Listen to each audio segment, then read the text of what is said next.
Digital surveillance gauges users' current emotional experiences and predicts future ones based on the gathered data. For social media platforms focusing on mental health, this means tracking behavior through interactions with the interface, digital phenotyping, and analyzing changes in this behavior that may indicate the shift in mood or psychological well-being. There are also some less involved forms, where users themselves input data, such as activity, mood, and physical symptoms, to be digitally catalogued in ways that provide direct feedback to the user on their progress in their mental health. A small-scale study over 36 top-ranked mental health apps in the US and Australia was conducted over 2018 to 2019. Their analysis included some advice from mental health practitioners, ones with calls to recommend digital tools to their patients.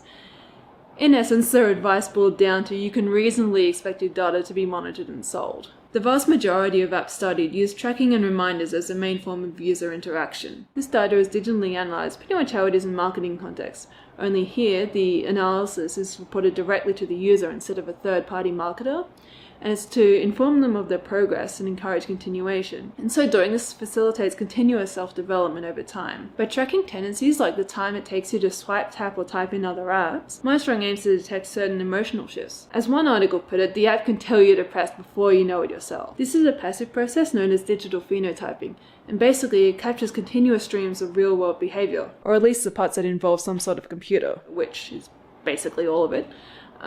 This goes well beyond what an episodic therapy discussion or a self-reported questionnaire could ever illuminate. For instance, a self-reported questionnaire will obviously rely on your own self-awareness, and a therapy session will maybe only be once a week or once every 2 weeks at most. So in contrast, the surveillance here will detect the full spectrum of your emotional life the whole time. A major benefit is accessibility. Anyone who can afford or access specialized psychological treatment becomes anyone with a smartphone. Essentially, by opting into surveillance, one can gain a lot more control over their own psychological well-being. But like with any new tech, the reality is clunky at best.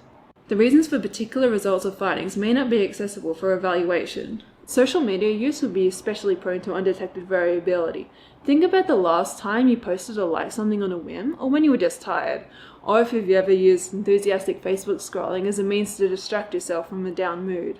Evidence shows that many surveillance-based mental health apps don't actually perform at the level required for quality well-being support. According to a BBC article, 2 major apps, Woebot and Wiser, had failed to detect blatant signs of eating disorders, drug addiction, and sexual abuse. Both of these apps offer AI-driven therapy, a major source of help that can be hard to access, especially for the more vulnerable. Given that the interactions in these apps resemble that of social media, surveillance can gloss over the very things it intends to detect. This can be mitigated by keeping a heavy focus on human involvement. For instance, MindStrong aims to alert a user's doctor in potential crisis moments, rather than the surveillance app doing the heavy lifting itself. Critiquing the analysis of this surveillance is absolutely necessary if we want the reliability to improve.